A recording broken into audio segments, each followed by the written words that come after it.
আজ আমি কতদিন পর আমার সেই বাথরুমে ঢুকছি। দেখো, কতদিন পর আমি আমার সেই স্বপ্নের বাথরুমে ঢুকছি। কতদিন পর আমি আমার মন খুলে নিঃশ্বাস নিচ্ছি।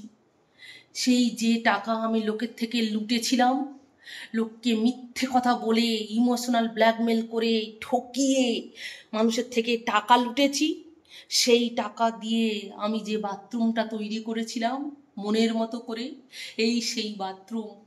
আজকে আমি এই বাথরুমে ঢুকে মন খুলে নিঃশ্বাস নিচ্ছি। আমি মনে হচ্ছে আমি এতদিন নিঃশ্বাস নিতে পারিনি, জানো তো বন্ধুরা। আজকে 24 দিন আমি ঠিকমতো নিঃশ্বাস নিইনি। আজকে আমি মন খুলে নিঃশ্বাস নিতে পারছি এখানটায়, জানো, মনে হচ্ছে আমি মন খুলে কতদিন পর আমি নিঃশ্বাস নিলাম।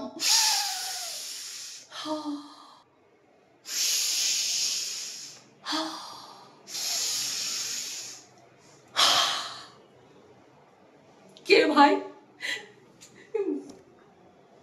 বাথরুমে ঢুকে নিঃশ্বাস নেয়? কে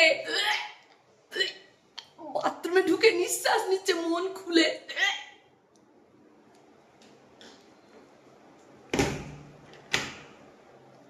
চলো এবার আমি তোমাদের আমার রান্নাঘর দেখাই। কত 24 দিন পর আমার রান্নাঘর তোমাদের সামনে তুলে ধরছি। সেই রান্নাঘর আমার। 24টা দিন পর আমি আমার রান্নাঘরে ঢুকছি। সেই স্বপ্নের। তোমরা হয়তো বলতে পারো যে রান্নাঘর দেখে এরকম কাঁদছো, রান্নাঘর দেখে তোমার কান্না এসে যাচ্ছে। হ্যাঁ গো, এই রান্নাঘরে এমন ইমোশন জড়ানো আছে, হ্যাঁ, যে আমার চোখ ফেটে জল চলে আসছে, চুরমার হয়ে যাচ্ছে আমার বুকটা, জানো। সেই স্বপ্নের রান্নাঘর আমার, স্বপ্নের রান্নাঘর। আমি মানুষকে লুটে, মিথ্যে কথা বলে, ইমোশনাল ব্ল্যাকমেল করে যে টাকা লুটেছিলাম, হ্যাঁ, লোকের থেকে চিটিংবাজি করে, সেই টাকা দিয়ে আমি আমার এই বাথরুম, আমি আমার এই রান্নাঘর তুলে ধরেছি, মানে গড়ে তুলেছি। হ্যাঁ, স্বপ্ন, মানে মনের ইচ্ছা মতো আমি তৈরি করেছি। আমার মনে যে সুপ্ত বাসনা ছিল, যে শখ ছিল, সেই শখগুলো আমি পূরণ করেছি। আর সেই বাথরুম না, শুধু বাথরুম এসে যাচ্ছে। সেই রান্নাঘর ছেড়ে আমি 24 দিন ছিলাম না। 24 দিন পর আমি আমার রান্নাঘরে এলাম, জানো। সেই রান্নাঘর আমার।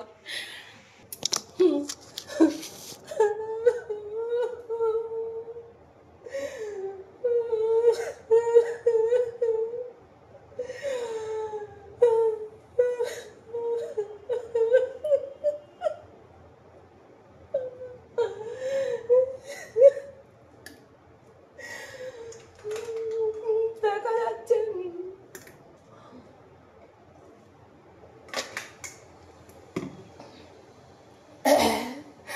এই 24 দিন আমার পিপাসা মেটেনি, জানো। এই 24 দিন আমি ওখানে জল খেয়েছি, কিন্তু আমার পিপাসা মেটেনি। হ্যাঁ, পিপাসা আমার মেটেনি। 24 দিন পর আমার এই পিপাসা, এই বাড়ির জল খেয়ে আমার পিপাসা মিটলো।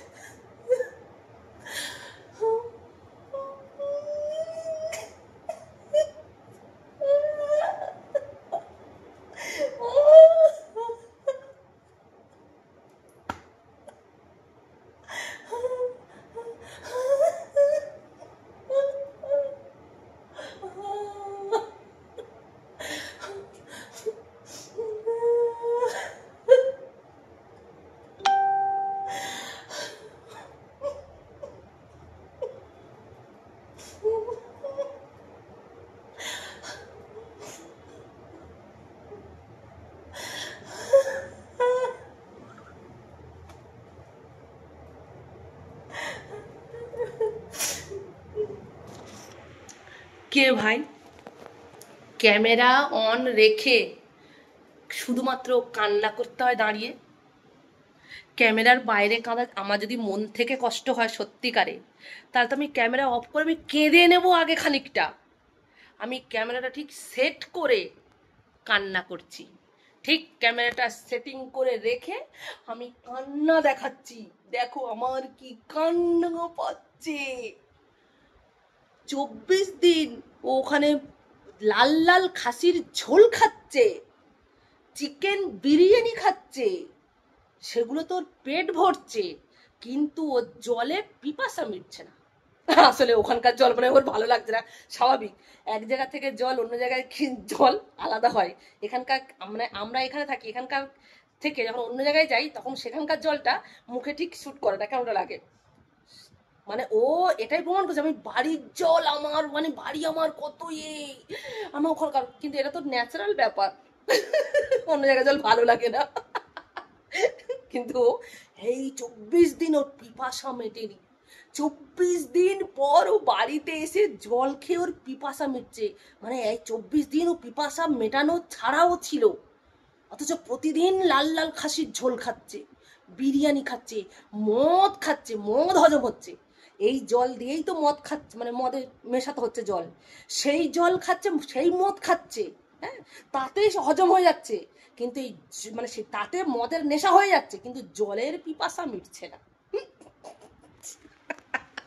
ওরে নাটকী, তোর নাটক সবাই ধরে ফেলেছে, সবাই। হ্যাঁ, এবার একটু থাম, মানুষকে আর বুদ্ধু ভাবিস না, আর বুদ্ধু ভাবিস না, অসভ্য জানোয়ার মেয়ে ছেলে। মানে এবার মানে ঠিক পৌঁছে গেছিস, হ্যাঁ, এবার ঠিক বাড়িতে পৌঁছে গেছিস। তো বন্ধুরা, আগে আমি আমার ইন্ট্রোটা দিয়ে নিই, তারপরে আমি মানে অনেকক্ষণ হয়ে গেছে আমার ইন্ট্রো দিই, তারপরে আমি আসছি, পুরো ভিডিওতে আসছি। যা, আমি ফোনের স্ট্যান্ডটা রেখে এসছি ওখানে, দাঁড়াও। Hello friends, welcome to happy family. আশা করি তোমরা সবাই খুব ভালো আছো, সুস্থ আছো, আর অবশ্যই সাবধানে আছো। তো আমরা কি বলেছিলাম তোমাদের, যে কিছুদিন ওয়েট করো, ও আবার কোনো বাহানা দিয়ে ওই ঘরে ফিরে আসবে। আমরা বলেছিলাম না আমাদের ভিডিওতে, সেই আজ থেকে 24 দিনের মধ্যেই আমরা বলেছিলাম, ও যাওয়ার 2-3 দিনের মধ্যেই আমরা বলেছিলাম যে এটা তো ফ্ল্যাটটাকে চালু করতে গেছে, সেখানে সংসারটা পাততে গেছে, সুন্দর করে গুছাতে গেছে ফ্ল্যাটটা। কদিন পরেই ও আবার এখানে চলে আসবে এবং সেই নাটকটা অন্য লেভেলের হবে। কিনা আমার বর ছেড়ে থাকছে না, আমার বর ভাবছি বারবার করে বলছে, তাই ভাবলাম যে অশান্তিটা শেষ করে দিই, ভাই চলে যাই। কিন্তু নাটকটা কার উপরে গেল? শেরুর উপরে গেল। আর তোমরা সবাই জানো, মানে এবার জানতে পারবে যে নাটকের অন্তিম পর্যায়ে চলছে এখন। মানে ও যে ক্যালকুলেশন করে ওখানে গেছিল যে বিশাল ভিউজ হবে, প্রথম 2-4 দিন হয়েছিল, তারপরে যখন সবাই ওর নাটক ধরে ফেলেছে, এইবার যখন ওর সাবস্ক্রাইবার কমতে থাকে, ওর ভিউজ কমতে থাকে, দেখছে ভিউজ সেইভাবে আর আসছে না, সুতরাং নাটকের পরিস্থিতিটা এইবার চেঞ্জ করতে হবে, এইবার নাটকটাকে আমার এন্ড করতে হবে। কি নাটক? কদিন আগে বাহানা দিয়ে দিল যে কি শেরু ওর পোষ্যটাকে ওর বাবা দেখতে চাইছে। ওর বাবা তো ভিডিও করে বলে দিল, সরি, ওর বাবা তো ভিডিও করে তোমাদেরকে বলে দিল। আমি তোমাদেরকে কি বলেছিলাম, যে এই সূত্রপাত ওর বাবা ছুড়ে দিল, মানে বাড়িতে আসার রাস্তাটা ওর বাবা ঠিক তোমাদের সামনে টোপটা ফেলে দিল, যে এই সর্ষে এইবার বাড়িতে আসতে হবে, কিনা পোষ্যটাকে আনতে হবে, আমাকে একটা দিন হলেও আমাকে দেখা করে নিয়ে যাও, সারাদিন থেকে ওকে দেখা করে নিয়ে তারপর না হয় চলে যেও। মানে এইবার আসা যাওয়াটা এইবার কন্টিনিউ হবে, তারপরে পার্মানেন্টলি চলে আসবে। তো নাটকের অন্তিম পর্যায়ে এসে গেছে, হ্যাঁ, এই যে পোষ্যটাকে নিয়ে হাজির হয়ে গেছে আজকে। এইবার কিনা এইবার বলবে যে শেরুর বাবা শেরুকে ছাড়া থাকতে পারছে না, আমার পোষ্যটাকে ছাড়া, মানে ওর বাচ্চা ছাড়া থাকতে পারছে না, তোমরা চলে এসো এখানে। তাই আমি চলে যাচ্ছি শুধু ওই বাচ্চাটার জন্য, ওর বাবা বাচ্চাটাকে ছেড়ে থাকতে পারছে না, তাই আমি ফিরে এসেছি। তাই না নাটকী? নাটকী, তাই না?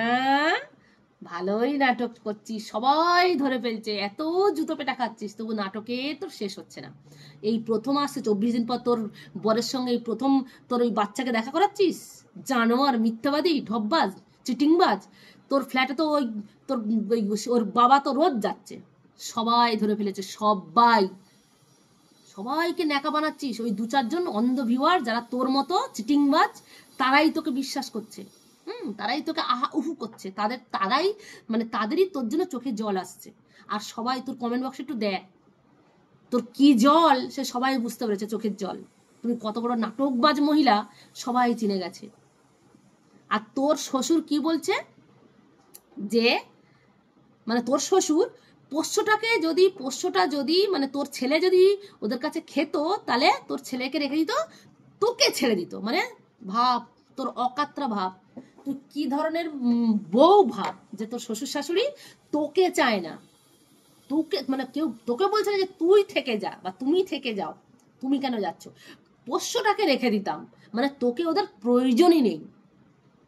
তুই নিজে মুখেই সেটা প্রকাশ করে দিলি। দেখ মানে তোকে যে ওরা কিভাবে সহ্য করছে, আর এতদিন সহ্য করে যায়, ওরা চায়ও না যে তুই ফিরে আসিস, কিন্তু তুই তো আসবি।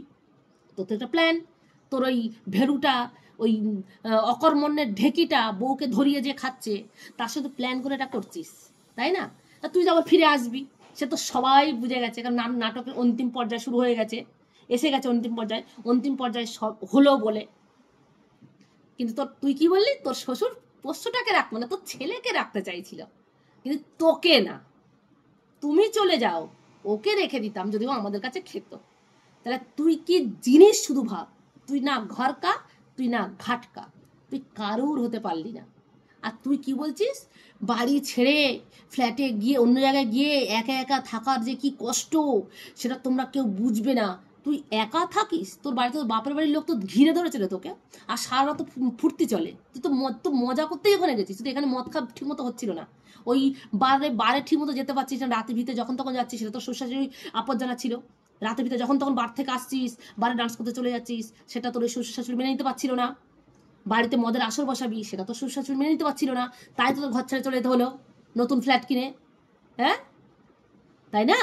তুই তো মাতাল হওয়ার জন্যই ওখানে গেছিস, ফ্ল্যাটটাকে গুছানোর জন্য গেছিস, আর ওখানে মাতাল হয়ে নোংরামো করার জন্য, তো শুধুমাত্র নোংরামো করার জন্য আলাদা জায়গা খুঁজলি। কিন্তু দেখলি কি, যে ওখানটায় সবাই তো ধরে ফেললো, উল্টে মানে কি বলবো, ভিউজও কমে যাচ্ছে, সাবস্ক্রাইবারও কমে যাচ্ছে, মানে তোর চিটিংবাজি, মিথ্যাবাজি, ঢপবাজ সবাই ধরে ফেলছে, ওই 2-4 জন ছাড়া। 2-4 জন ধরে ফেলেছে, তবু কি করে বলতো, তোকে এতটা তারা ভালোবেসে ফেলেছে যে সরতে পারছে না। কিন্তু তারাও জানে যে তুই কত বড় ঢপবাজ, আর তুই যে মিথ্যা নাটকটা করছিস, এটা কত বড় নাটক, কত বড়, যে তুই যে কান্নাটা করলি না ক্যামেরা অন করে, এটা কত বড় ঢপ, তোর কত বড় নাটক, সে সবাই ধরে ফেলেছে। হ্যাঁ, তাই সব নাটকগিরি অন্য জায়গায় দেখাবি যা। তুই তো বাড়ি থেকে শুধু গেছিস ওখানে ফুর্তি করতে, আর তোর বাপ তো ওই কাস্টমার ধরে ধরে আনছে, তোর দিনটা তো তোর বাপ তোর বোন এসে দিনটা তো পড়ে আছে, ওখানে তো বাইজিগিরি চলছিস, চালাচ্ছে। ওখানে তো মানে বারে না গিয়ে বাড়িতেই তো বার তৈরি করে ফেলেছিস তোরা, বোন আর তুই মিলে। আর তোর বাপ তো একটা করে, আর তোর এদিকে ভেড়ু, দুদিক দিয়ে কাস্টমার আসছে, বাড়িতে মদের ফুর্তি চলছে, মদ খেয়ে আর সারা রাত নেশা করে ফুর্তি করে টাকা কামিয়ে পোঁদ উল্টে পড়ে থাকিস, আর ঘুম থেকে উঠতে 9টা-10টা বেজে যাচ্ছে। জানোয়ার মেয়ে ছেলে, নাটক চালাচ্ছে, লোককে ঢপবাজি দেওয়া না, নাটকবাজ মহিলা। হ্যাঁ, এত নাটক যদি এত তোর বাড়িতে, তো এই মানে তোর বর এত খারাপ, তোর এই ভেড়া এত বাড়ি ছেড়ে চলে যাচ্ছে, আবার কোন লজ্জা এসেছিস বাড়িতে? ওর মানে তো মুখই কেউ দেখে না, কোন লজ্জা এসেছিস বাড়িতে এসে নাটক? কারণ 2 দিন পরে এসে উঠলি বলে, ওই যে বললাম, বাবা ছেলেকে ছেড়ে থাকতে পারছে না, এই নাটকটা হবে এইবার। ধান্দাওয়ালি মিথ্যাবাদী নাটক, মানুষকে কিভাবে বোকা বানাচ্ছে, কিভাবে দিনের পর দিন বোকা বানাচ্ছে। আর মানুষ কি মানে ভিউয়ার্সদের উদ্দেশ্যেও বলছি, তোমরা এর বোকামো, তোমরা তো সবাই বুঝতে পারছো যে কত বড় বোকা বানাচ্ছে সবাইকে, কত বড় মিথ্যে কথা বলছে, প্রত্যেকটা কথার মিথ্যা, শুধুমাত্র ভিউজ কামাতে গেছে ওখানটায়, ওই 2 বর আর বউ মিলে নাটক করে, তারপরেও তোমরা ওকে ভিউজ দিচ্ছ। এটাই সব থেকে আশ্চর্যের। ভিউজ দিও না, দেখবে ওর নাটক আস্তে আস্তে কোথায় চলে গেছে, এসব নাটক কোথায় চলে যাবে। ভিউজ দেওয়া তোমরা বন্ধ করে দাও, সব নাটক উল্টে যাবে, সব নাটক বন্ধ হয়ে যাবে। তো চলো, খুব হাস্যকর একটা ভিডিও দেখলাম, ওর এই ফিরে আসার ভিডিও, কান্নার ভিডিও, মারাত্মক লেভেলের হাস্যকর ভিডিও, মারাত্মক লেভেলের। তো ভিডিওটা না করার পারলাম না। সবাই দেখতে থাকো, সবাই এনজয় করো, আর দেখা হবে নেক্সট ভিডিওতে। টাটা।